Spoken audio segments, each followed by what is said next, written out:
கஷ்டம் வரும், பாடு வரும். அது மூலமாக தான் நாம் நீதிமான்களாக மாறுகிறோம். நீதிமானுக்கு வரும் துன்பங்கள் அநேகமாயிருக்கும். ஆனால் கர்த்தர் அவைகள் எல்லாவற்றினின்றும் அவனை விடுவிப்பார். எனக்கு அருமையானவர்களே, நீதிமான்களுக்கு ஆண்டவர் கொடுக்கும் கனியை குறித்து நான் உங்களோடு பேச விரும்புகிறேன். அந்த கனியை கர்த்தர் உங்களுக்கு தருவார். நீதிமான்களுடைய கனியை நீங்கள் புசிப்பீர்கள், அனுபவிப்பீர்கள். இன்று முதல் அதை ஆண்டவர் உங்களுக்கு தருவார். ஏசாயா 3:10 வாசித்து பாருங்கள். உங்களுக்கு நன்மை உண்டாகும் என்று நீதிமான்களுக்கு சொல்லுங்கள், அவர்கள் தங்கள் கிரியைகளின் பலனை அனுபவிப்பார்கள். தங்கள் கிரியைகளின் பலன், நீதிமான்களாகிய உங்களுடைய கிரியைகளுடைய பலனை நீங்கள் அனுபவிப்பீர்கள். நீதி மார்க்கமாய் வாழ்ந்து கொண்டிருக்கிறீர்கள், அதற்கேற்ற பலன் உங்கள் கைகளினால் மற்றவர்களுக்கு போகும். அதே நேரத்தில் உங்களுக்கும் பலனை கொடுக்கும். அந்த ஆசீர்வாதத்தை இப்பொழுது ஆண்டவர் உங்கள் மீது வைக்கிறார். இப்பொழுது நீங்கள் பெருகும்படியாக செய்கிறார். தைரியமா இருக்கு. என்ன பலன் வருகிறது? முதலாவது ஒழுக்கம் வருகிறது. நீதிமான்களுடைய வாழ்க்கையின் கனி ஒழுக்கம், டிசிப்ளின். எபிரேயர் 12:11 அதை நாம் வாசிக்கிறோம்.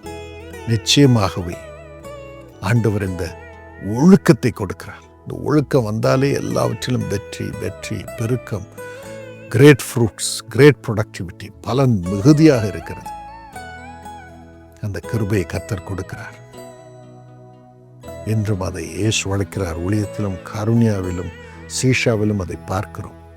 ஒவ்வொரு ரூல்ஸையும் நாம் கம்ப்ளை பண்ணும்படியாக நம்முடைய இருதயம் ஒழுக்க முள்ள ஆவியினால் நிரப்பப்பட்டிருக்கிறது. Every rules, every statutory regulation நம்ம ஃபாலோ பண்ணும்படி நம்முடைய இருதயத்திலே நாம் நிர்ணயம் பண்ணி செயல்படுகிறோம்.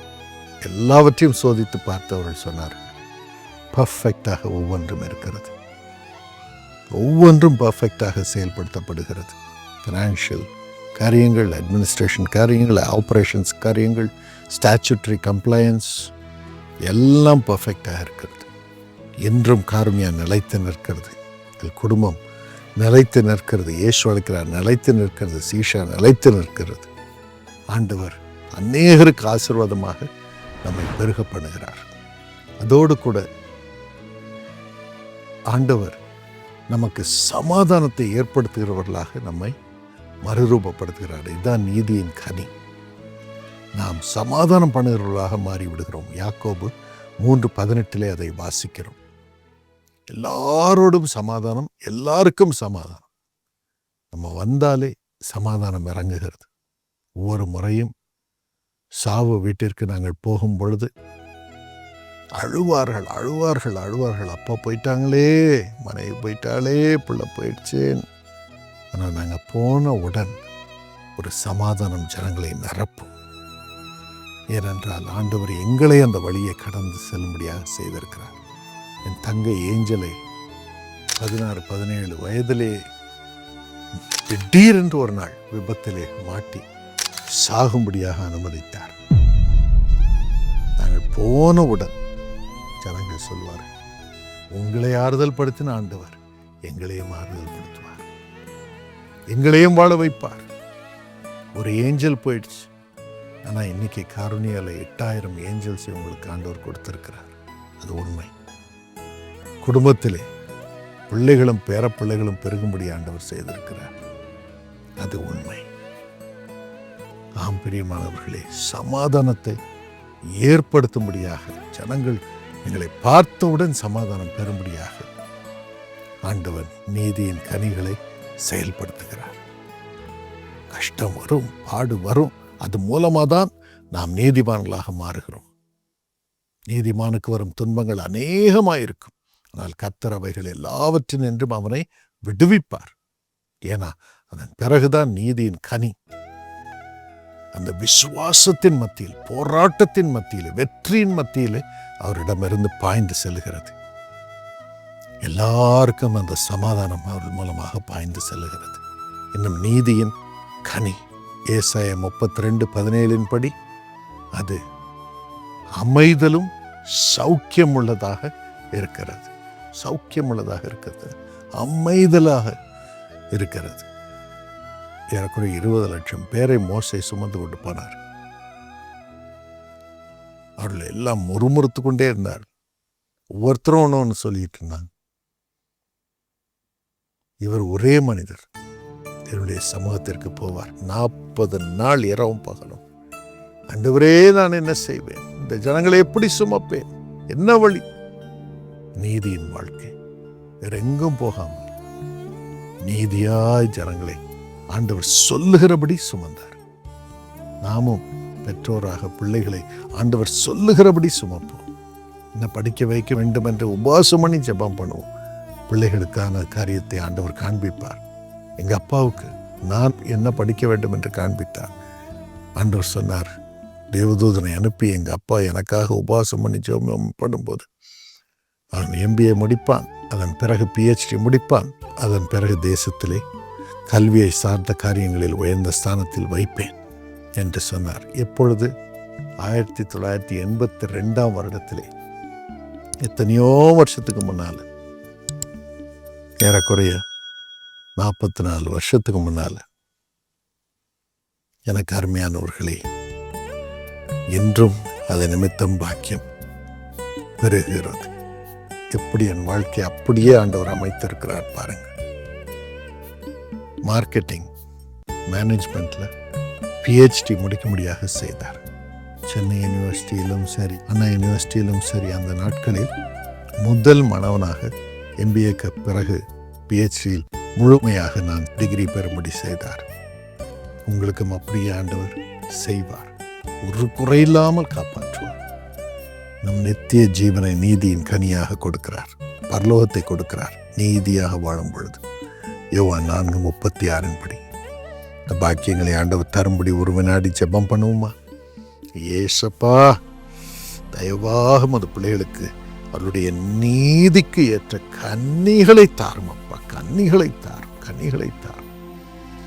உத்தமமான வாழ்க்கை அவள் வாழ்க்கை இருக்கிறது. அவர்களுக்கு ஒரு குறைவில்லாமல் காப்பாற்றும். அதே போல ராஜா, தயவு செய்து சுவாமி, அவர்களுக்கு எல்லாம் இளைப்பாறுதலாக இருக்கட்டும், சமாதானம் நிறைந்ததாக இருக்கட்டும். அவர்களுக்கு உரிய பாக்கியம் வந்து இறங்கட்டும் ஏசுப்பா. ஆவிக்குரிய பாக்கியம் வந்து இறங்கட்டும். சகல விதத்திலும் பாக்கியம் வரட்டும். ஏற்ற சமயம் பரலோகம் அவர்களுக்கு திறக்கட்டும். செய்வதெல்லாம் வாய்க்கட்டும். அது ஆசீர்வாதத்திற்காக ஸ்தோத்திரம். இயேசுவின் நாமத்தில் கெஞ்சுகிறோம் நல்ல பிதாவே, ஆமென். எனக்கு அருமையானவர்களே, இயேசு அழைக்கிறார். இளம் பங்காளர் திட்டத்தில் உங்கள் பிள்ளைகளை சேர்த்து விட்டீர்களா? சேர்த்து விடுங்கள். ஜீசஸ் கால்ஸ் ஆப்பை டவுன்லோட் பண்ணிங்க உங்கள் ஃபோனில், அதுலேயே சேர்க்கலாம். ஆண்ட்ராய்ட்லேயும் அந்த ஆப்பை டவுன்லோட் பண்ணலாம். இன்னும் iOS ஆப்பிள் ஸ்டோர்லேருந்தும் நீங்கள் டவுன்லோட் பண்ணலாம். ஜீசஸ் கால்ஸ் ஆப் மூலமாக உங்கள் பிள்ளைகளை இளம் பங்காளர் திட்டத்தில் சேர்க்கலாம். டெலிஃபோன் நம்பர் பிரேயர் டவருக்கு ஃபோன் பண்ணுங்கள், அவர்கள் சேர்ப்பார்கள். இல்லைன்னா வெப்சைட்டுக்கு போய் நீங்கள் உங்கள் பிள்ளைங்களை சேர்க்கலாம். உங்கள் பிள்ளைங்களுக்கு தினமும் உங்களோடு சேர்ந்து நாங்கள் ஜெபகோபுரத்திலே ஜெபம் பண்ணுகிறோம். பர்த்டே அப்போ ஃபோன் பண்ணி ஜெபம் பண்ணுவோம். இன்னும் நானும் அவர்களுக்காக ஜெபம் பண்ணுவேன். கர்த்தர் அவர்களை இந்த ஆசீர்வாதங்களை நான் நிரப்புவார். உங்களுடைய குடும்பத்தினர் பிள்ளைகளுக்கும் இதை சொல்லுங்கள். அதோடு கூட காருண்யா யூனிவர்சிட்டியில் அட்மிஷன்ஸ் ஆரம்பமாகிவிட்டது 2026-27 வருடத்திற்கு. ஆகவே உங்கள் பிள்ளைகளை அதில் சேர்க்கும்படி உங்களை அன்போடு கேட்டுக்கொள்கிறேன். அவர்கள் குளோபல் லீடர்ஸாகவும் இன்னும் உத்தமிகளாக அவர்கள் உருவாக்கப்பட்டு ஞானத்திலே சிறந்து விளங்கும்படியாக, நல்ல வேலையிலே ஸ்தாபிக்கப்படும்படியாகவும், இல்லை என்றால் ஆண்டர்ப்ரனராக அவர்கள் தேர்ச்சி பெற்று உயரும்படியாகவும் வழி செய்யப்படுகிறது.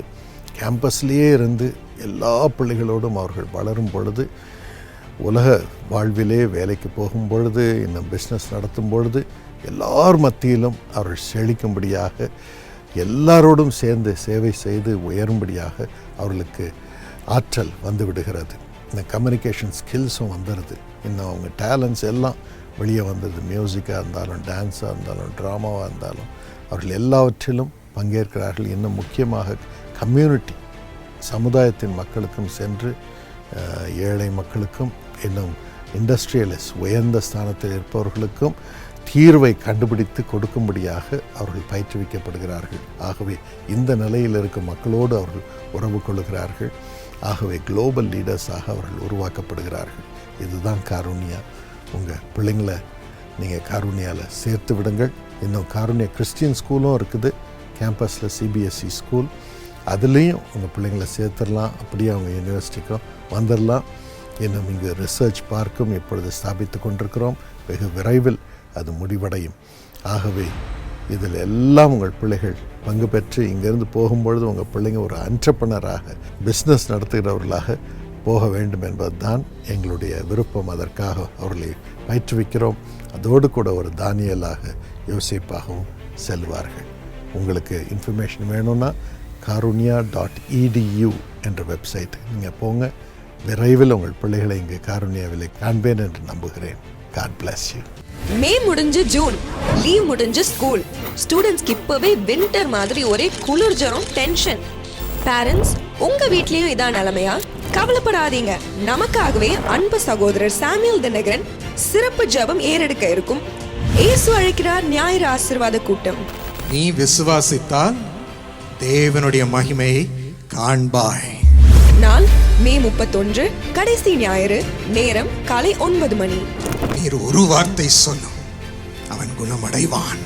இடம் இயேசு அழைக்கிறார் ஜெபகோபுரம், ஜேசி ஹவுஸ், 72, ராஜாஜி சாலை, பாரிமுனை, சென்னை கடற்கரை ரயில் நிலையம் எதிரில்.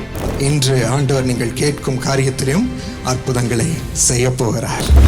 தொடர்புக்கு 8754 504004. புதிய கல்வி ஆண்டில் அடியெடுத்து வைக்கும் அனைத்து மாணவர்களுக்காக சிறப்பு ஜெபம் ஏறெடுக்கப்படும். இது பள்ளி மாணவர்களுக்காக மட்டுமல்ல, உங்கள் தொழில், சுகம், குடும்பம், சமாதானம் மற்றும் பொருளாதார செழிப்புக்காகவும் விசேஷ ஜெபம் ஏறெடுக்கப்படும். யாவரும் குடும்பத்தினருடன், நண்பர்கள் மற்றும் உறவினர்களுடன் கலந்து கொண்டு தெய்வ ஆசீர்வாதம் பெற்றுக்கொள்ளுங்கள். அருமை சகோதரி ஜானகி புஷ்பராஜ், நன்றி காணிக்கை அனுப்பி இந்த நிகழ்ச்சி ஆதரித்திருக்கிறீர்கள். மிக்க நன்றி. சங்கீதம் 28:9 படி, தேவரீர் உமது ஜனத்தை ரட்சித்து உமது சுதந்திரத்தை ஆசீர்வதியும், அவர்களை என்றென்றைக்கும் உயர்த்தியரும்.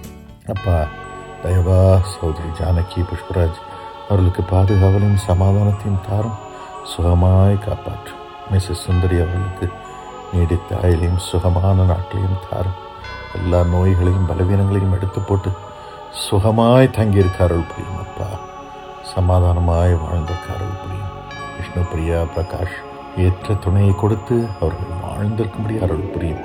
பிஸ்னஸை செழிக்க செய்யும். ஸ்ரீதேவி ஏற்ற துணையை தாரும், பிஸ்னஸ் டெவலப்மெண்ட் வரட்டும்.